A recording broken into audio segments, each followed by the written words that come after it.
விஜய் அவர்கள் வந்து நீதி வெல்லும் அப்படின்னு ஒரு ட்வீட் வந்து போட்டிருந்தாரு. என்ன அநீதி நடந்துச்சு நான் கேட்கிறேன். 41 பேர் இறந்தது. யாருக்கு விஜய் பொறுப்பு இல்லையா? விஜய்க்கு எப்படி அந்த நீதியில வருவாரு சொல்லுங்க. நீங்க ப்ரூஃப் பண்ணுங்க. பொறுப்பு இல்லையா நான் கேக்குறேன். இல்ல சார், எப்படி பொறுப்பு இல்லன்றீங்க? எப்படி பொறுப்பு? யாரோட கூட்டத்துக்கு வந்தாங்க? மைத்ரி மூவிஸ் வழங்கும் கீர்த்திஸ்வரனின் இயக்கத்தில் சாய் அபியங்கர் இசையில் பிரதீப் ரங்கநாதனின் நடிப்பில் டியூட் வெற்றி நடை போடுகிறது.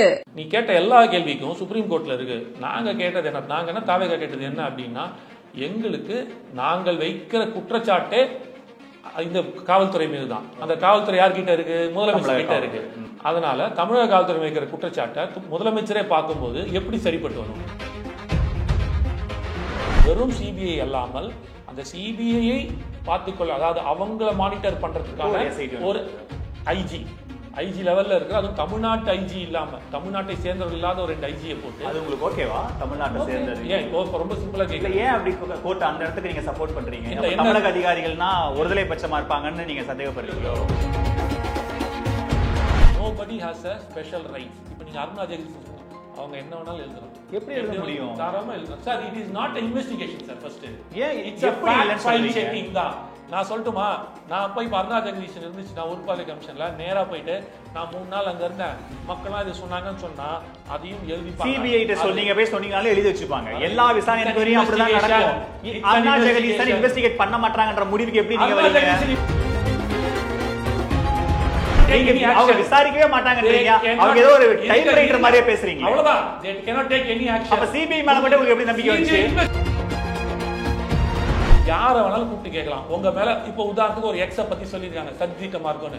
அவங்களையும் கூப்பிட்டு விசாரிக்கிறதுக்கான அனைத்து உரிமைகளும், இன்ஃபேக்ட் இன்னும் போச்சுன்னா அவங்களோட மொபைல் ரீடிங்ஸை கூட எடுத்து பார்க்க முடியும். தனிநபர் ஆயத்துல அதெல்லாம் பண்ண மாட்டேன். தூத்துக்குடி சம்பவம் தொடர்பா அருணா ஜெகதீஷன் கொடுத்த அந்த ரிப்போர்ட்ல யாரு சுட்டது, எத்தனை மணிக்கு சுட்டது, யார் இன்ஸ்ட்ரக்ஷன் கொடுத்தது, எங்க சுட்டாங்க, எது மேல நின்னு சுட்டாங்க, என்ன புல்லட் யூஸ் பண்ணாங்க, என்ன எல்லாமே ரிப்போர்ட் பண்ணுவாங்க. எல்லாமே ரிப்போர்ட் பண்ண. அப்பலாம் டிவில பார்த்தா உங்களுக்கு தெரியும் சார். உங்களுக்கு தெரியாம இருக்கும். சாமானியர்களுக்கு எப்படி தெரியும்? அந்த எண்ட் பாயிண்ட் எங்க போகுது சார்? பிரச்சனை அங்கதான் சார் இருக்கு. முதலமைச்சர் கீழ இருக்கு சார். சோ அப்ப நீங்க அருணா ஜெகதீஷன் நேர்மையா இருக்க மாட்டாங்கன்னு சந்தேகப்படுறீங்க. வந்து தனக்கும் இதுக்கும் சம்மதம் இல்லை. முன்ஜாமீன் கேட்டார் இல்ல சார், ஒரு பெட்டிஷன் போட்டார் இல்ல, முன்ஜாமீன் கேட்டார் இல்ல, கைட்டி விட்டுட்டு போறாங்க. அப்ப இந்த கேஸ் நடத்தியவர் நீங்க வெளில கொண்டு வந்து யாரு? தாவேகால இந்த அப்புறம் ஏன் அப்படி சொல்றாரு? முன்ஜாமீன் கேட்கும்போது ஏன் அப்படி சொல்றாரு? Bussy Anand. A to B உங்கள் பசியார எங்கள் ருசி பேசும். தி லெஜண்ட் நியூ சரவணா ஸ்டோர்ஸின் தீபாவளி ஆஃபர். பவனுக்கு ரூபாய் 1200 தள்ளுபடி அக்டோபர் 26 வரை. நியூஸ் கிளிஸ் நேயர்களுக்கு வணக்கம். இன்றைய சிறப்பு நேர்காணலில் நம்மோடு தமிழ்நாடு இளைஞர் கட்சியை சேர்ந்த திரு காமேஷ் அவர்கள் நம்மோடு இணைந்திருக்கிறார். அவரை வரவேற்ற நிகழ்ச்சிகள் போகலாம். சார் வணக்கம். சார் வணக்கம் பிரதர். இப்போ சட்டப்பேரவையில் தமிழக முதல்வர் நேற்று பேசும்போது நிறைய விஷயங்களை கோட் பண்ணி பேசினாரு. இதை நாங்கள் அரசியல் ஆக்கலை, நாங்கள் வந்து இது ஒரு இதெல்லாம் ஆக்கணும், அரசியல் ஆக்கலன்னு முதல்வர் சொல்றாரு. அவர் முன்னாடி சொன்ன வீடியோ தான். எந்த தலைவரும் அவங்க தொண்டர்கள் சாகிறதையோ பொதுமக்கள் சாகிறதையோ விரும்புவாங்களா? அதே மாதிரி தான் இது. இனிமே இந்த மாதிரி நடக்காம இருக்கிறதுக்கு என்ன வழிமுறையோ அதை நோக்கி தான் நகரணும் அப்படின்னு முதலமைச்சர் பேசுறாரு. ஆனா இந்த சைடு தாவேகாவினர் தொடர்ச்சியா அந்த சதி கோட்பாட்டுக்குள்ள இருந்து வெளியவே வரலையே இன்னும். அப்படியா? என்ன சதி கோட்பாடு? முதல்ல அரசியல் ஆக்க மாட்டேன்னு சொன்ன முதலமைச்சர் என்ன பண்ணியிருக்கணும்? அனைத்து கட்சி கூட்டத்தை கூட்டியிருக்கணும். எதுக்கு கூட்டிட்டு இது வர அதான் சொல்றேன், நீங்க கேட்டுக்கு தானே பதில் நான் வரேன்.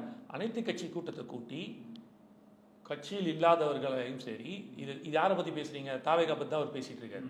இதுக்கு நீங்க தான் காரணம், பொறுப்பு இருக்கணும்ன்ற அளவுக்கு அவர் சொல்லிட்டு இருக்காரு. அப்ப கூப்பிட்டு இந்த சைட்லையும் கேட்டுருக்கணும். அவர் என்ன சொன்னாரு? இந்த திராவிட மாடல் அரசு, என் அரசு வாக்களித்தவர்களுக்கும் அரசாக இருக்கும், வாக்களிக்காதவர்களுக்கும் அரசாக இருக்கும். அப்போ இப்ப நீங்க கேட்டது ஃபுல்லா யார் சைடு கேட்டிருக்கீங்க? உங்க கவர்மெண்ட் சைட்ல இருக்கிறத கேட்டிருக்கீங்க. காவல்துறை எங்கேயாவது போயிட்டு ஆமாங்க ஐயா, தப்பு நடந்துச்சு ஐயா, மன்னிச்சிருங்க ஐயா, எங்களோட தப்பும் இருக்கு ஐயா அப்படின்னு சொல்லுவாங்களா? சொல்ல மாட்டாங்க. அப்போ 2 பக்கமும் நீங்க கேள்வி கேட்டு 2 பக்கத்துல இருக்கிற விமர்சனத்தை இதை வாங்கிக்கிட்டு டேட்டா வாங்கி அதுக்கப்புறம் நீங்க பேசிங்கன்னா ஒரு நியாயம் இருக்கு. டீலிமிட்டேஷன் கூட்டினீங்க, நீட்டுக்கு கூட்டினீங்க. தமிழக வரலாற்றில் இது போல் ஒரு துயர சம்பவம் எங்கேயுமே நடந்ததுல நீங்களே தான் கோட் பண்றீங்க. அப்ப நீங்க என்ன பண்ணிருக்கணும்? அனைத்து மக்கள் கட்சியை கூப்பிடுங்க. இப்ப நான் போனேன், நான் 3 நாள் அங்க இருந்தேன். தாவேகா விட்டுருங்க, நான் தாவேகாவுக்கு ஆதரவா பேசுறதை விட்டுருங்க, கள நிலவரத்தை நான் சொல்றேன். அந்த 3 நாள் நான் இருந்து ஒரு குடும்பத்துக்கு கூடயும் ஒரு 20 நிமிஷம் ஸ்பெண்ட் பண்ணி அவங்க கிட்ட பேசிக்கிட்டு எல்லாத்தையும் பேசிட்டு தான் நான் வரேன். இறந்து போன அத்தனை குடும்பத்துக்கிட்டே எங்க டீமா நாங்க போய் உட்காந்து பேசிட்டு வரோம். 2 கூட்டு போயிருக்கலாமே. வர முடியல தம்பி, நக்கல் தான் உனக்கு, நான் வரேன் திருப்பி. நான் 2-3 தடவை நான் உட்காந்து பேசிட்டு தான் 2-3 அதாவது தொடர்ச்சியா 3 நாள் அங்க இருந்து அவர்கள்கிட்ட எல்லாத்தையுமே பேசிட்டு தான் நாங்கள் வரோம். அப்போ அவங்க ஒரு எடுப்பாடு எடுத்து சொல்றாங்களே, இப்போ எங்களுக்கு அந்த வாய்ப்பு கிடைக்கும் போது முதலமைச்சர் நாங்கள் அதை சொல்லுவோம்ல, இல்லை சார் இப்படிலாம் நடந்துச்சு சார், இதெல்லாம் சொல்றாங்க சார், இப்படி இருக்குன்னு நாங்கள் சொல்லுவோம்ல. அதை எந்த இதுவுமே கேட்காம ஒருதலைபட்சமாக உங்கள் அரசு சொல்வதை மட்டும் கேட்டு எடுத்துக்கொண்டு அதை நீங்க வந்து சட்டமன்றத்தில் பேசி அதை அவை குறிப்பில் கொண்டு வரத எப்படி நம்ம பார்க்க முடியும்? தமிழகத்துல நீங்க சொல்ற மாதிரி ஃபர்ஸ்ட் பாயிண்ட் தம்பி, உங்களோட கேள்விக்கு பதில். ஸோ இது எங்கேயுமே சதி திட்டம் இப்படி நடந்துச்சுன்னுலாம் சொல்லவே இல்லை. ஃபர்ஸ்ட் பாயிண்ட், இங்க எஸ்ஓபி கேட்ட ஒரு மனுஷனுக்கு எஸ்ஐடி போடுறீங்க, டிவிஷன் பெஞ்சு மதுரையில் நிற்கிது. ஒரே சமயத்தில் ஏன் சென்னையில எடுக்கிறீங்க அங்கே எடுக்கிறீங்க? ஒரு தனி மனித நீதிபதி எடுக்கிறதுக்கு என்ன காரணம்? உங்களுக்கு யார் ரைட்ஸ் கொடுத்தான்ற வரைக்கும் சுப்ரீம் கோர்ட் கேட்டிருக்கான். நீ கேட்ட எல்லா கேள்விக்கும் சுப்ரீம் கோர்ட்ல இருக்கு. நாங்கள் கேட்டது என்ன, நாங்கள் என்ன தாவேகா கேட்டது என்ன அப்படின்னா, எங்களுக்கு நாங்கள் வைக்கிற குற்றச்சாட்டே இந்த காவல்துறை மீது தான். அந்த காவல்துறை யார்கிட்ட இருக்கு? முதலமைச்சர் கிட்ட இருக்கு. அதனால தமிழக காவல்துறை வைக்கிற குற்றச்சாட்டை முதலமைச்சரே பார்க்கும்போது எப்படி சரிப்பட்டு வரும்? இப்ப நீ நானும் இருக்கேன், இப்ப நீ வந்து ஒரு பிரச்சனை, ஒரு புகாரை என்கிட்ட கொடுக்குற, என் மேல கொடுக்குற, நானே அதை வந்து விசாரிக்கணும்னா அது நியாயமா இருக்குமா? 100% வாய்ப்பு கிடையாது. அதனால நம்ம என்ன சொல்றோம், நம்ம சிபிஐ கூட கேட்கல. உடனே அடுத்த கேள்வி வருவீங்க, சிபிஐ கூட கேட்கல, தெளிவுபடுத்துறீங்க, சிபிஐ கூட கேட்கல. நம்ம கேட்டது ஒரு, அதாவது காமனா 2 பேருக்கு காமனா இருக்கிற ஒருத்தர். ஸோ உச்சநீதிமன்றத்தில் இருக்கும் ஒரு ரிட்டையர்ட் ஜஸ்டிஸ் எடுத்து நம்ம பண்ணணும். ஆனால் இந்த விஷயம் எந்த அளவுக்கு போயிருக்கு அப்படின்னா, இது ஒரு பெஞ்ச் மார்க். இந்த வந்த ஸ்டேட்மெண்ட், அதாவது இந்த இடைக்கால உத்தரவாக வந்த ஸ்டேட்மெண்ட் இந்திய அரசியல் வரலாற்றிலேயே ஜுடிஷியல் சிஸ்டத்திலே ஒரு பெஞ்ச் மார்க்காக உட்காந்துருக்கு. அதுதான் நம்ம பார்க்கணும். ஏன் இதை சொல்கிறேன் அப்படின்னா, இப்போ இந்த 100 பேர் இறந்து போனாங்கல்ல ஒரு சாமியாரை பார்க்க, உத்தரப்பிரதேசம் மத்திய பிரதேஷ்லையோ, அங்கே இறந்து போன ஒரு குடும்பத்தில் இருக்கிற ஒருத்தர் இன்னைக்கு வந்து இதை காமிச்சு ஃபைல் பண்ணி எடுக்கலாம். அங்கே சிபிஐ என்கொயரி தான் போட்டிருக்காங்க. ஆனால் இது சிபிஐ என்கொயரியில் கோர்ட் மானிட்டரிங், வெறும் சிபிஐ அல்லாமல் அந்த சிபிஐயை பார்த்துக்கொள்ள, அதாவது அவங்கள மானிட்டர் பண்றதுக்காக ஒரு ஐஜி லெவல்ல இருக்கிற, அதுவும் தமிழ்நாட்டு ஐஜி இல்லாம தமிழ்நாட்டை சேர்ந்தவர்கள் இல்லாத ஒரு 2 ஐஜியை போட்டு. அது உங்களுக்கு ஓகேவா? தமிழ்நாட்டை சேர்ந்தது ரொம்ப சிம்பிளா கேட்கல. ஏன் அப்படி கோர்ட் அந்த இடத்துக்கு நீங்க சப்போர்ட் பண்றீங்க? தமிழக அதிகாரிகள்னா ஒருதலை பட்சமா இருப்பாங்கன்னு நீங்க சந்தேகப்படுறீங்க? ரொம்ப சிம்பிளா சொல்றேன். இப்ப 2 பேருமே ஒரே பேட்ச் இல்ல 2 சீனியர் இருந்தா மாப்ள பாத்து செய் சார், கொஞ்சம் பாத்து பண்ண முடியாது சார். இது என்ன டீ கடை விவகாரம் சார்? உச்சநீதிமன்ற கண்காணிப்புல நடக்கிற விசாரணை இல்ல, சிபிஐ விசாரிக்குது. கோர்ட்டே பிரதிவாதி இல்லாம ஒரு கட்சியை பத்தி, ஒரு கட்சி கோடான கோடி இளைஞர்களையும் தொண்டர்களையும் கொண்ட ஒரு கட்சி தலைவரை பத்தியும் அவரை பத்தின தவறான விஷயத்த சொல்லிட்டு இருக்குது. அப்படிலாம் செய்ய முடியாதுலாம் சொல்லாதீங்க சரியா? இதெல்லாம் நிறைய நடந்திருக்கு.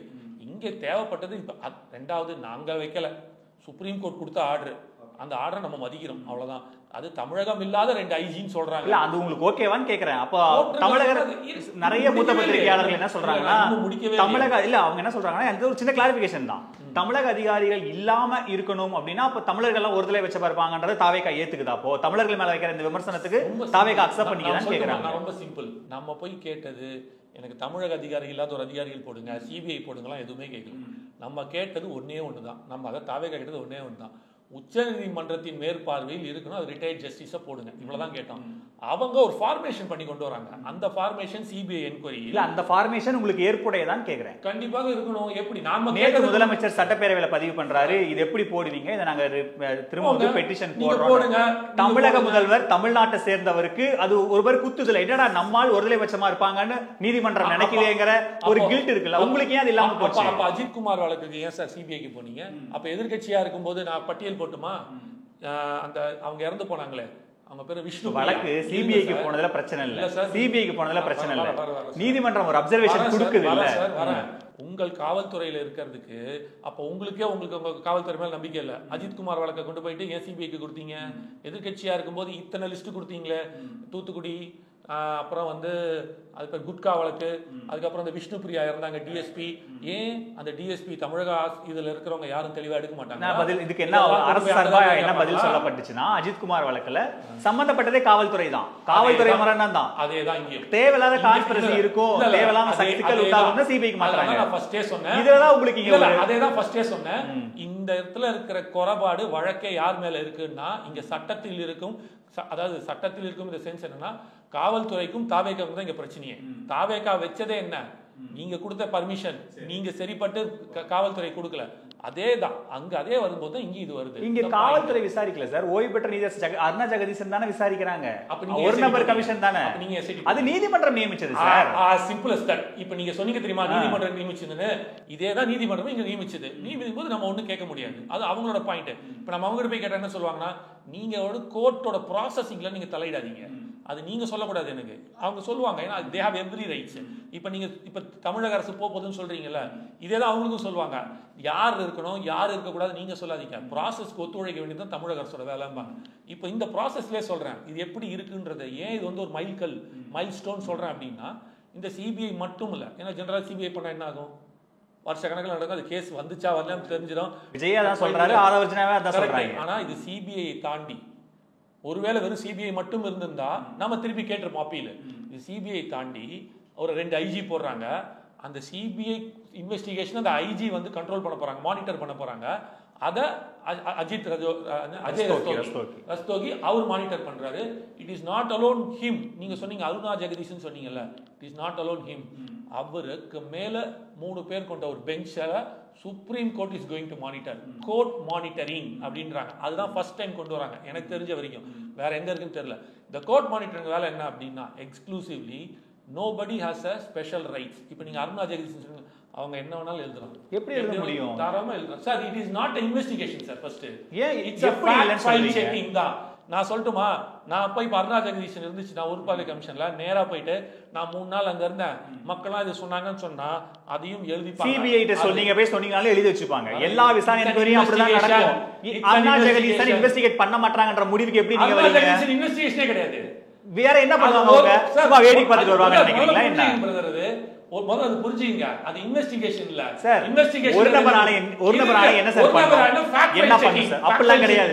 என்கொயரி பண்ணுவாங்க சார். நீங்க போய் செக் பண்ணிட்டு சொல்லுங்க. தூத்துக்குடி துப்பாக்கி சூடு நடந்தது இல்ல, தூத்துக்குடி துப்பாக்கி யார் குற்றவாளி, யார் நடந்தது, யார் ஆர்டர் பண்றது, இதோட என்கொயரி எல்லாம் யார் பண்ணது? அதுல எழுதி கொடுத்த டிஎஸ்பிக்கு ப்ரமோஷன் கொடுத்து டிஐஜி கொண்டு வந்து அது ரெண்டாவது பிரச்சனை சார். அவ்வளவுதான், அது செகண்ட் பிரச்சனை சார். நீங்க அவங்க விசாரிக்கவே மாட்டாங்கன்றீங்க, அவங்க ஏதோ ஒரு டைப் ரைட்டர் மாதிரியே பேசுறீங்க. அவ்வளவுதான், they cannot take any action. அப்ப சிபிஐ மேல மட்டும் உங்களுக்கு எப்படி நம்பிக்கை வந்துச்சு? Investigation sir, central bureau investigation sir. தயவுசெய்து புரிஞ்சுக்கங்க பிரதர். இங்க வந்து அவருக்கு வந்து ஒரு நபர் ஆணையம், ஆணையத்துக்கும் இன்வெஸ்டிகேஷன் எதுக்கு சார் போடுறாங்க? எதுக்கு போடுறாங்க? என்ன டைப் பண்றதுக்கு? என்ன நடந்துச்சு ஃபேக்ட் ஃபைல் செக் பண்ணி அதெல்லாம் கிடையாது. என்ன நடந்ததுன்றதை கண்டுபிடிச்சு யார் மேல தப்புன்னு சொல்றதா நீதிபதி ஆணையத்தோட வேலை. நீதிபதி சந்திரன் தாரா எத்தனை கொலைகள் நடந்துச்சு இல்ல இந்த மாதிரி லாக் அப் டெத், இதுக்கு என்ன பண்ணாரு அவரு? ஆணையம் போட்டு கொடுத்தாரு, அவ்வளவுதான். அதே மாதிரி ஜெயலலிதா இறந்து போனாங்களா, ஆறுமுகசாமி என்ன பண்ணாரு? ஆணையம் போட்டு கொடுத்தாரு. சம்பந்தப்பட்டவங்க எல்லாம் யாரையும் விசாரிக்கவே இல்லையா? அவர் தோன்றதை எழுதிட்டாரா? விசாரணை என்பது என்னன்னா, இவங்களை கேட்ட இப்படி நடந்திருக்கு, இதுக்கு சிபிஐ என்ன சார் பண்ணுவாங்கன்னு நினைக்கிறீங்க? இப்போ காமேஷ் 3 நாள் அங்க இருந்தாரு, காமேஷ் வந்து சிபிஐ கிட்ட சொல்லுவாரு, காமேஷ் சொல்றது அப்படியே டைப் பண்ணுவாங்க. சிபிஐ இல்ல, காமேஷ் சொல்றது தப்பு இருக்கு, காமேஷை ஃபாலோ பண்ணுங்க நினைப்பாங்கன்னு நினைக்கிறீங்களா? வர இருங்க. இந்த இடத்துல ஒரு நபர் ஆணையம் என்ன சொல்றோ எழுதுறாங்க. இன்வெஸ்டிகேஷன் என்ன தெரியுமா பண்ணுவாங்க? 40 ஆம்புலன்ஸ் வந்துச்சா, எங்கேருந்து வந்துச்சு, எப்படி வந்துச்சு, யார் ஃபோன் பண்ணாங்க, எங்கேருந்து உங்களுக்கு லைன் சிக்னல் ஆச்சு, அந்த இடத்துல நெட்வொர்க்கே இல்லையே, உங்களுக்கு எங்கேருந்து கிடைச்சது, எத்தனை மணிக்கு உங்களுக்கு ஃபோன் வந்துச்சு, எத்தனை மணிக்கு இங்கே வந்துச்சு, இது எல்லாத்தையும் ஃபேக்ட் ஃபைலிங் அப்படின்னு வந்து இன்வெஸ்டிகேஷன் உள்ள வரும். 3 பாடி தான், ஐ மீன் பெட் தான் இருக்குன்ற போது, இருங்க 3 பெட் தான் இருக்குன்ற போது 41 பேருக்கு 39 பேருக்கு எப்படி ஒரே நாள் நைட்ல பண்ணீங்க? அப்போ ஒரு வந்து போஸ்ட்மார்ட்டம் பண்றதுக்கு ஒரு ஆளுக்கு 1.5 மணி நேரம் ஆகும்போது இதெல்லாம் எப்படி பண்ணீங்க? இந்த இடத்துல வந்து போஸ்ட்மார்ட்டத்துல என்ன மாதிரி ரிப்போர்ட் கொடுத்துருக்கீங்க? எல்லாருக்குமே நான் பார்த்தேன், போஸ்ட்மார்ட்டத்தில் போய் கேட்டதுக்கு அவங்க என்ன சொல்லியிருக்காங்கன்னா, மூச்சு அடிச்சு இறந்து போனாங்கன்னு கொடுத்துருக்காங்க. அப்போ எல்லாருமே வெறும் மூச்சு அடிச்சு போனாங்க, யாருக்குமே எலும்பு உடையில இது கழுத்து கால்கள் அடிப்படலாம் எதுவும் பண்ணலையா? இந்த மாதிரியான கொஸ்டின்ஸ் இருக்குல்ல, இது எல்லாமே இன்வெஸ்டிகேஷன்ல வரும். தே கேன் யாரை வேணாலும் கூப்பிட்டு கேட்கலாம் உங்க மேல. இப்போ உதாரணத்துக்கு ஒரு எக்ஸ பத்தி சொல்லியிருக்காங்க, சத்விக் மார்க்கோன்னு, அவங்களையும் கூப்பிட்டு விசாரிக்கிறதுக்கான அனைத்து உரிமைகளும், இன்ஃபேக்ட் இன்னும் போச்சுன்னா அவங்களோட மொபைல் ரீடிங்ஸை கூட எடுத்து பார்க்க முடியும். தனிநபர் ஆயத்தில் அதெல்லாம் பண்ண மாட்டேங்குது. நீங்க ஜஸ்ட் எழுதி கொடுப்பாங்க, தூத்துக்குடி சொல்லுவாங்க. தூத்துக்குடி சம்பவம் தொடர்பா அருணா ஜெகதீஷன் கொடுத்த அந்த ரிப்போர்ட்ல யாரு சுட்டது, எத்தனை மணிக்கு சுட்டது, யார் இன்ஸ்ட்ரக்ஷன் கொடுத்தது, எங்க சுட்டாங்க, எது மேல நின்னு சுட்டாங்க, என்ன புல்லட் யூஸ் பண்ணாங்க, என்ன எல்லாமே ரிப்போர்ட் பண்ணுவாங்க. எல்லாமே ரிப்போர்ட் பண்ண. அப்பலாம் டிவில பார்த்தா உங்களுக்கு தெரியும் சார், உங்களுக்கு தெரியாம இருக்கும். சாமானியர்களுக்கு எப்படி தெரியும்? எல்லா அது எதுக்கு சார் நாணயம் போடுறாங்க? அந்த நாணயம் எதுக்கு போடுறாங்க? சும்மா போடுறாங்களா? அவங்க யார் மேல தப்பு சொல்லுவாங்க சார்? ஒரு நபர் ஆணையனால எந்த டிசிஷன் சிபிஐ விசாரிச்சு என்ன சொல்லுவாங்க? சிபிஐ விசாரிச்சு என்ன சொல்லுவாங்க? யார் மேல தப்புன்னு சொல்லுவாங்களா? எங்க தப்பு நடந்துச்சுன்னு சொல்லுவாங்களா? you get a solution, investigation பண்ணி report will be submitted. அதுக்கு அப்புறம் அந்த கோர்ட் எடுத்து அதேதான் அதாஜாதிசன பண்ணுவாங்க. பண்ண முடியாது. எந்த கோர்ட்ல எடுத்துருக்காங்க சொல்லுங்க, நீங்க அவங்க போய் எந்த கோர்ட்ல ஃபைல் பண்ணிருக்காங்க சொல்லுங்க. முதலமைச்சர் சப்மிட் பண்ணுவாங்க சார். அவ்வளவுதான் முடிஞ்சிருச்சு. அந்த எண்ட் பாயிண்ட் எங்க போகுது சார்? பிரச்சனையே அங்கதான் சார் இருக்கு. முதலமைச்சர் கீழ இருக்கு சார். சோ அப்ப நீங்க அண்ணா ஜெகதீசன் நேர்மையா இருக்க மாட்டாங்கன்னு சந்தேகப்படுறீங்க. அப்படிதானே? நான் சொல்ல வரத தயவுசெய்து புரிஞ்சுங்க. முதலமைச்சருக்கு சப்மிட் பண்ணதுக்கு அப்புறம் என்ன சொல்யூஷன் கேட்டதுன்னு நான் கேக்குறேன். அது யார் மேல தப்பு சொல்றாங்களோ அதுபடி எஸ்ஓபி நடவடிக்கை கைது எல்லாமே நடக்கும் சார். நான் கேக்குறேன், ரொம்ப சிம்பிள். ஒரு நகர் ஆணையம் போட்டீங்க, நேர்மையா இருக்கும், பக்காவா இருக்குல்ல, அப்ப எதுக்கு எஸ்ஐடி போட்டீங்க? அது நீதிமன்றம் போட்டது. தமிழக அரசு எங்க போட்டது? இங்க அதேதான். தமிழக அரசு எங்க போட்டது? நீங்க போட்டுங்க. நீங்க வேணா ஒரு நபர் ஆணையம் வச்சீங்க, யார் வேணாம்னாங்க. அது எப்படி கோர்ட் இல்லன்னு சொல்லிச்சு? அவ்வளவுதான். ஒரு நபர் ஆணையத்துக்கு எதிர்த்து கேஸ் போட்டாங்களா? ஒரு நபர் ஆணையத்துக்கு எதிர்த்து கேஸ் போடல, நடத்தக்கூடாதுன்னு சொல்லவே இல்லையே தாவேகா. கேட்டது என்ன? நலிநிலையாக எங்களுக்கு ஒரு இன்வெஸ்டிகேஷன் ரிப்போர்ட் வேணும் சார். நான் போன 41 வீடு 41 இறந்ததுல 37 வீட்டுக்கு போனதுல 37 குடும்பத்திலையும் சொன்னது என்னன்னா, சார் பணம்லாம் அப்புறம் இருக்குது சார், இதுல அது விபத்தா சதியாலாம் எனக்கு தெரியாது, ஆனா என் குடும்பத்துல இறந்து போயிருக்காங்க, எனக்கு நீதி வேணும், எனக்கு அந்த நீதி கிடைக்கணும். அந்த நீதி யார் மூலமா கிடைக்குமோ அதற்கான ஏற்பாடு பண்ணுங்கன்னு தான் சொல்றான். வேணா நீங்க வாங்க, திருப்பி போய் கரூர்ல கேட்டு வருவோம். உங்களுக்கு முக்கியமான விஷயம் என்னன்னா, ஒரு முடிக்கல. சோ அப்ப இந்த பாயிண்ட்ல வரும்போது, சோ எவ்ரி டைம் இன்வெஸ்டிகேஷன் போகும்போது அந்த ரஸ்தோகியே அவரே தனியாக எடுக்க முடியாது டிசிஷன் மேக்கிங். அது சுப்ரீம் கோர்ட்டுக்கு போகும். ஸோ இப்போ எல்லா இடத்துலையுமே நீங்கள் பார்த்தீங்க அப்படின்னா ஒரு நலபராக ஒருத்தர் மூலமாக இல்லாமல் ஒரு ஈக்குவல் இம்பார்ட்டன்ஸில் இருக்கும்போது, இப்போ உதாரணத்துக்கு இந்த மாதம் போய் சப்மிட் பண்ணிட்டாங்க யார்? சிபிஐ. அடுத்த மாதம் மந்த்லி நான் சொல்லியிருக்கேன், அடுத்த மாதம் பண்ணலன்னா ஐஜி கேட்பாரு. ஐஜி யார் கேட்பாங்க? ரஸ்தோகி கேட்பார். ரஸ்தோகி யார் கேட்பாங்க? சுப்ரீம் கோர்ட் கேட்கும். அடுத்த மாதம் வரும்போது இந்த மாதம் போனோம், இத்தனை பேர் வந்தாங்கன்னா, இது போன மாதமே கொடுத்துட்டு அடுத்த மாதம் ரிப்போர்ட் எங்கன்னு கேட்பாங்க. ஸோ இது என்ன மாதிரியான முடிவாருன்னா, விரைவில் முடிக்கக்கூடிய ஒரு விஷயமாக இப்போ தீபாவளிக்கு ஆரம்பிச்ச அந்த இது பொங்கலுக்குள்ள மேக்சிமம் இதற்கான ஒரு இன்வெஸ்டிகேஷன் முடிஞ்சு கோர்ட்டுக்கு ட்ரையல் ஆகி தீர்ப்பே வரதுக்கான வாய்ப்புகள் நிறைய இருக்குன்னு நாங்கள் எதிர்பார்க்கணும். இதில் விஜய் அவர்கள் நீதி வெல்லும் அப்படின்னு ஒரு ட்வீட் போட்டிருந்தாரு. இதில் என்ன அநீதி நடந்துருச்சு, என்ன அநீதி வெல்லும், என்ன யாருக்கு அநீதி நடந்துச்சு, யார்கிட்ட இருந்து நீதி இருந்தது அது அநீதி இல்ல, அவருக்கு பொறுப்பு இல்ல. அதான் சொல்ல ஒரு நிமிஷம் புரியுங்க, இது யார் பண்ணதுன்றது எப்படி தெரியும்? அவருக்கு பொறுப்பு இல்லையான்னு கேக்குறேன். நீதி வெல்லும்னா அநீதி நடந்தது அவங்களுக்கு, நீதி வெல்லுன்றது புரியல எனக்கு. நான் அது புரிய வைக்கிற மாதிரி சொல்றேன். உங்களுக்கு நல்லா தமிழ் புரியும் நினைக்கிறேன், என் அளவுக்கு கிடையாது, நான் ரொம்ப தமிழ் தெரியாதவன் அந்த அளவுக்கு. நீதி வென்றதுன்னு போட்டாதான் நீதி வெல்லும் போட்டாரு. நீதி போட்டாரு. நீதி வெல்லும் என்பது எதிர்காலத்தை குறிக்கிறது. நீதி வென்றும்னா கூட இந்த காலத்துல குறிக்கிறது வச்சுக்கலாம். இன்னும் ஆரம்பிக்கவே இல்லை, அதுக்குள்ள எப்படியா போட்டேன்னு கேட்டா கூட ஒரு நியாயம் இருக்கு. நீதி வெல்லும் என்பது எதிர்காலத்தை குறிப்பதனால் இப்ப எடுத்திருக்கிற அந்த சுப்ரீம் கோர்ட்டானது இந்த ப்ராசஸ் ரைட்டான பாதையில போகுது. இதற்கான எல்லா, அதாவது முக்கியமா நான் சொன்ன அந்த 40 பேர் அந்த குடும்பம் கேட்குதுல, எங்களுக்கு நீதி தான் முக்கியம் ஃபர்ஸ்ட் வேணும்னு, அதை நோக்கி பயணிச்சு கொண்டிருக்கிறது. அந்த எதிர்காலத்துக்கு குறிப்பிட நீதி வெல்லும் தான் சொல்றாரு. அதுல ஒன்றும் பெருசா இது ஒன்றும் ஒரு நீதி வெல்லும் அப்படின்னா ஏதோ ஒரு அநீதி நடந்திருக்கு தானே. அநீதி நடந்தா தானே நம்ம நீதி வெல்லுன்ற இடத்துக்கு நகருவோம். ஒருத்தர் நமக்கு எனக்கு ஒரு அநீதி நடந்தாதான் எனக்கு ஏதாவது ஜெயிச்சிட்டா ஓகே நீதி வெல்லும் நம்ம ஒன்று போவோம். என்ன அநீதி நடந்துச்சு நான் கேட்கிறேன். 41 பேர் இறந்தது யாருக்கு விஜய் பொறுப்பு இல்லையா? விஜய்க்கு எப்படி அந்த நீதியில வருவாரு சொல்லுங்க, நீங்க ப்ரூஃப். அதுக்கு அவர் பொறுப்பு இல்லையா நான் கேட்கிறேன். இல்ல சார், எப்படி பொறுப்பு இல்லைன்றீங்க? யாரோட கூட்டத்துக்கு வந்தாங்க, யாரை பார்க்க வந்தாங்க? சார் ரொம்ப சிம்பிள் ப்ரோ. இப்போ நான் வரேன் ப்ரோ, உங்ககிட்ட நான் இன்டர்வியூ முடிச்சிட்டேன் ப்ரோ, கிளம்பி போறேன் ப்ரோ, லாரி அடிச்சு செத்துட்டேன் ப்ரோ, உங்களை தூக்கி உள்ள வச்சிடலாமா, நீங்க தான் பொறுப்பு. கரெக்ட். ஆனா இதே என்னோட ஆபீஸ் பிரிமிசஸ்க்கு உங்களுக்கு ஏதாச்சுன்னா நான் பொறுப்பு. அவ்வளவுதான். இப்ப அங்க நடந்தது தாவேகா விஜய் பார்க்க வந்தா எக்ஸாக்ட்லி மாநாடு நடந்த பிரிமிசஸ்ல நடந்தது. Super correct. இப்போ நீங்க சொல்றீங்கல்ல, இப்போ இதே மாதிரி மாநாடு போட்டு அந்த மாநாடு மொத்தமா எங்க கண்ட்ரோல்குள்ள இருந்துச்சு, அங்க நடந்துச்சுன்னு சொல்லுங்க, அது ரைட். இது பரப்புரை. ஆனா நீங்க அதுக்குமே காவல்துறை தான குற்றம் சொல்றீங்க. இருங்க சார், முடிக்கல சார், கேள்வி பதில் கொடுங்க சார், அதுக்கப்புறம் கேளுங்க, திருப்பி சொல்றேன் சார். இது ரோடுல நடக்குது, இது ஒரு பொதுக்கூட்டம் இல்ல, இது எங்க அப்படின்னா ஒரு பல தெருக்கள் பரப்புரை. போற ரோட்ல நின்று இந்த இடத்துல பர்மிஷன் கொடுக்குறாங்க, பேசிட்டு போயிட்டே இருக்காங்க, இவ்வளவுதான். அங்க ஒருத்தன் மாடியிலேருந்து குதிப்பான், ஒருத்தன் கீழேருந்து குதிப்பான். நான் இந்த துயரத்தை பத்தி பேசல, நான் பொதுவா சொல்றேன். இந்த மாதிரி அவன் எங்கெங்கயோ நிற்பான், அந்த கண்ட்ரோல் வந்து தாவேக்கு எடுக்க முடியாது, காவல்துறையால் மட்டும்தான் கட்டுப்படுத்த முடியும். அதனால தான் பர்மிஷன் கொண்டு போய் கொடுக்குறோம். இந்த மாதிரி இது வரப்போறோம், இதுக்காக எங்களுக்கு பர்மிஷன் கொடுங்கன்னு எது கேட்கறது காவல்துறையில? காவல்துறை சார் இப்போ நீங்க போய் நின்னீங்கன்னா ரோட்ல ஒருத்த பர்மிஷன் மதிப்பானா? ஏன் சார் சிக்னல் போகும்போது மூட்டு போயாமா ஒரு காவல்துறை சொன்னா கட்டுப்படுவான்ல? அதுக்கு தான் அந்த பர்மிஷன். எங்களுக்கும் பாதுகாப்பு கொடுங்க, மக்களுக்கும் பாதுகாப்பு கொடுங்க, எந்த விதமான இதுவும் நடக்காம சம்பவம் நடக்காம பாத்துங்கன்னு. ஆனா இதே மாநாடு வரும்போது அந்த எதுக்கிற ஏக்கரா இருக்கட்டும், அது அதே மாதிரி அவர் எங்க நடத்தினாரு? 10th 12th ஒரு காலேஜ் இதுக்குள்ள நடத்தினாரா? சத்திரத்துக்குள்ள. அதுக்கெல்லாம் பொறுப்பு அவங்க டோட்டலா எடுத்துட்டு யார் வரணும், யார் போகணும், என்ன பண்ணுன்றது இது எல்லாருக்குமே பொருந்தும். இந்த கேள்வி கேட்கிறேன் சார். நீங்க இப்போ ஒரு 15 நாள் முன்னாடி, அதாவது இந்த சம்பவத்துக்கு முன்னாடி ஒரு வாரத்துக்கு முன்னாடி நம்ம சீஃப் மினிஸ்டர் என்ன பண்ணாரு? இதுக்கு போயிருந்தார், கிருஷ்ணகிரிக்கு ஒரு பரப்புரைக்காக போயிட்டு ஒரு ஈவெண்ட் நடக்குது, அரசு நிகழ்ச்சி நடக்குது. அவர் பேசும்போது சொன்னாரு, மன்னிக்கவும், வழிநடுகும் இந்த கூட்டத்தினால் 3 மணி நேரம் தாமதம் வந்ததுக்கு தவறா எடுத்துக்காதீங்க, மன்னிக்கணும்ட்டார். முடிஞ்சிடுச்சு. இப்போ அந்த இடத்துல விஜய் அவர் முதலமைச்சர் இருக்காரு, அந்த பரப்புரையில இதே மாதிரி ஒரு துயர சம்பவம் இருந்துச்சு. அப்ப முதலமைச்சர் தான் அதுக்கு காரணம்னு சொல்லிட்டு எடுத்துக்கலாமா? ஒரு பேத்துக்கணும் சார். எப்படி சார் ஏத்துக்காம இருப்பாங்க? எப்படி ஏத்துக்காம இருப்பாங்க? முதலமைச்சர் முதலமைச்சர் தான் பொறுப்பு, அவர் தான் பதில் எடுத்துக்கணும்.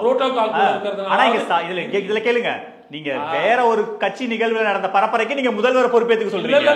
அந்த பொறுப்பு அவர் ஏத்துக்கிறாரு, அந்த பழி அவர் சுமக்கிறாரு. நான் எங்க பொறுப்பு? அவரை தான் குறை சொல்றீங்க. சதி கோட்பாட்டுல அவரை ஃபிக்ஸ் பண்றீங்க, அவரை நீங்க சேர்த்துக்கிறீங்க. அவர் பொறுப்பேறுங்க, அவரை பொறுப்பேத்துக்கன்றீங்க. அவர் கீழ இருக்கிற காவல்துறை யார் கட்டுப்பாட்டுல இருக்கு? யாருக்கு காவல்துறை யார் கட்டுப்பாட்டுல இருக்கு? எங்கயாவது ஒரு இடத்துல முதலமைச்சர் தான் இதற்கு காரணம், அவர் தான். தமிழக அரசுன்னு சொல்லிட்டீங்கல்ல, தமிழக காவல்துறைன்னு சொல்லிட்டீங்கல்ல, தமிழக காவல்துறை யாரு கீழ சார் இருக்கு? அப்புறம் நாங்க உங்களோட நேரடியா அவருக்கு தானே சிஎம் சார் அப்படின்றீங்கல்ல, நேரடியா அவருக்கு தானே வைக்கிறீங்க. டிபார்ட்மெண்ட் யார் கீழ இருக்கோ அவர் தான் சொல்லணும். அது நம்ம என்ன பண்ண முடியும்? அதுதான் சொல்றேன், நான் என்ன சொல்றேன். அப்போ ஒரு நபர் ஆணையம் சூப்பர். அப்போ ஒரு நீங்களே வந்துட்டீங்க பாருங்க பதிலுக்கு. அப்போ ஒரு நபர் ஆணையம் நீங்க கேட்ட மாதிரி சிபிஐ கொடுத்தாச்சு, அது மேல 2 ஐஜி போட்டாச்சு, அது மேல ஒரு ஓய்வு பெற்ற நீதிபதி போட்டாச்சு. இவ்வளவு நடந்தும் விசாரிக்கிட்டு உண்மை வெளிவரும்னு சொல்றது இல்லாம திரும்பவும் அதுக்குள்ளேயும் ஒரு நீதி வெல்லுன்னு திரும்ப ஒரு கான்ஸ்பிரசிக்குள்ள போறீங்களா? விஜய் போறாரு இல்ல, ஏன் ஒரு கான்ஸ்பிரசி நான் கேக்குறேன். யார் மேல இருக்கு? ஏன் ஒரு சதிகோட்பாடு? இது ஒரு விபத்தா இல்லையா? இது ஒரு விபத்தா இல்லையா? இல்ல இல்ல, காவல் ஒரு விபத்தா? என்னோட ரொம்ப சிம்பிளான ஒரு கேள்வி சார். ரைட், உங்க பிரகாரமே வரோம் சார். இப்போ இது ஒரு நபர் ஆணையம் போட்டாச்சு, எஸ்ஐடி எல்லாம் போட்டாச்சு, அப்புறம் ஏன் சார் யாருமே வந்து இந்த கருத்து தெரிவிச்சா தூக்கி ஜெயில போடுறீங்க? அது சமூக பதட்டத்தை உருவாக்குறாங்க. என்ன பதட்டம்? கத்தியில குத்துறாங்க, இல்ல இல்ல இல்ல இல்ல, கத்தியில குத்துறாங்க, அடிக்கிறாங்க, கழுத்தை பிடிச்சு நெரிக்கிறாங்க, எல்லாம் பேசுனதால அரெஸ்ட் பண்ணாங்க. சூப்பர், அதெல்லாம் சொல்றீங்களா? 39 பேர் கொலை பண்ண கொலகார நாயே அப்படின்னு சொல்லிட்டு போஸ்ட் அடிச்சு ஓட்டானே உங்க ஆட்கள், ஒன்றிய செயலாளர், அவனை அரெஸ்ட் பண்ணீங்களா? பண்ணீங்களா? இதே ஊடகத்துல உட்கார்ந்துகிட்டு இந்த கொலகார நாயை தூக்கி ஜெயில போடணும், ஒரு பிரபல பத்திரிகையாளர் அவனை 2ஆ வெட்டணும்னு தூக்கி ஜெயில போட்டீங்களா? அப்ப அது மட்டும் வந்து மக்களுக்கு வந்து பதற்றம் உண்டு பண்ணலையா? இவங்க மட்டும் தான் உண்டு பண்றாங்களா? என்ன பேச்சு இதெல்லாம்? என்னன்னா அந்த சம்பவம் நடந்ததுக்கு அப்புறம் பேசுறதுக்கு சம்பவத்துக்குள்ள வித்தியாசம் இருக்குல்ல சார். 2 பேர் பேசிர கூடாது. சம்பவத்துக்குள்ள ஒரு கான்ஸ்பிரசி இருக்கு. Super sir. அப்போ ஒரு எக்ஸ் மினிஸ்டர், ஒரு எம்எல்ஏ என்ன பண்றாரு? ஒரு பிரபல நாளிதழில் வந்த கார்ட்டூனை, பத்திரிகையில் வந்த கார்ட்டூனை எடுத்து, அவங்க கார்ட்டூனை ஏதோ வரைஞ்சு போட்டாங்க, அந்த கார்ட்டூனை எடுத்து அந்த விஜய் போட்டோ உள்ள வச்சு அதை வீடியோவாக்கி போட்டாரு. உங்க முதலமைச்சர் என்ன சொன்னாரு? இது அரசியலாக்காதீங்க, யாரும் பேசாதீங்கன்னு.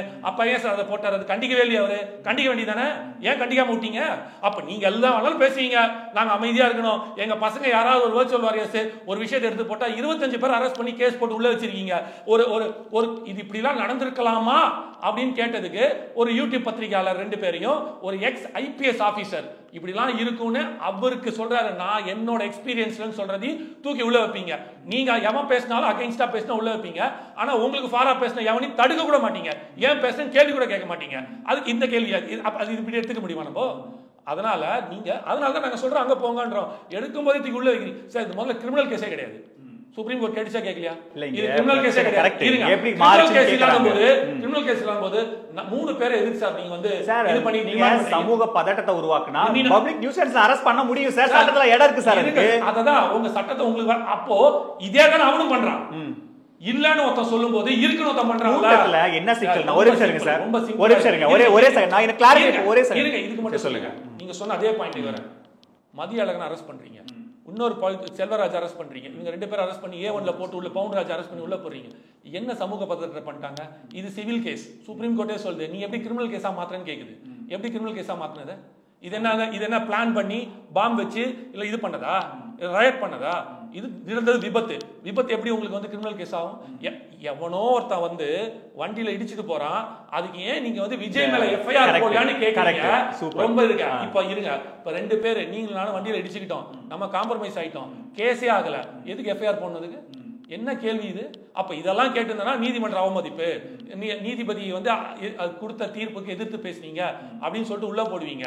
இதே ஒரு பிரபல பத்திரிகையாளர் அவர் சேனல் உட்காந்து என்ன பேசுறாரு, விஜய் வந்து ஒரு அயோக்கியன், கொலகாரன், அவனை A1 ஆக்கி அவனை ஜெயில போட்டு 2 வருஷம் ஜெயில விட்டு வெளில கூடாது, இது இப்படி பேசலாமா? அப்போ அது நீங்க என்ன கரெக்ட். என்ன பிரச்சனைனா, இப்போ ஒரு சம்பவம் நடக்குது, அந்த சம்பவத்தை ஒட்டி நீங்க பொறுப்பேற்றுக்கோங்க அப்படின்னு ஒருத்தங்க சொல்றாங்க. ஏன்னா இவரும் பொறுப்பு தான், அவரோட கூட்டத்துல நடந்ததுக்கு பொறுப்பேற்றுக்கோன்னு ஒன்று சொல்றாங்க. இது ஒரு விமர்சனத்தை வச்சுக்கோம். இந்த பக்கம் அந்த கூட்டத்துக்குள்ள நடக்காத ஒரு விஷயம் இருக்குல்ல, கத்தி எடுத்து குத்துனாங்க, கழுத்தை பிடிச்சி நெரிச்சாங்க. சார் செந்தில் பாலாஜி செயல் சந்திப்புல சொல்றாரு இல்ல, இதுதான் ஆதாரத்தை கொடுங்கன்னு கேட்கிறாரு இல்ல, யாராவது கொடுத்தீங்க அந்த தகவல்? அதனாலதான் ஒரு நிமிஷம் இருங்க, பப்ளிக்ல பேசினது நான் போனேன், அதே பப்ளிக்ல உட்கார்ந்திருந்தேன், அந்த துயர சம்பவம் அதுதானே. அப்புறம் அதுல இருக்கிற 2-3 பேர் வீட்லயும் பப்ளிக்ல இருக்கிறவங்க 2-3 பேர் வீட்லயும் அண்ணா என் தம்பி இறந்த தம்பியோட சட்டையெல்லாம் 2 அப்படியே கத்தியில கிழிச்ச மாதிரி இருக்கு நான் ஃபுல்லா அப்படின்னா, முதுகுல இருக்காப்பா, நான் முதுகுல எல்லாம் கழுத்துல இங்க இருந்துச்சுன்னா, சட்டை ஃபுல்லா அப்படி கிழிஞ்சிருந்தேன், இந்த இடத்துல 2 கோடு இருந்துச்சுன்னா அப்படின்னா, ஏன் போலீஸ்ல கம்ப்ளைண்ட் கொடுக்கல?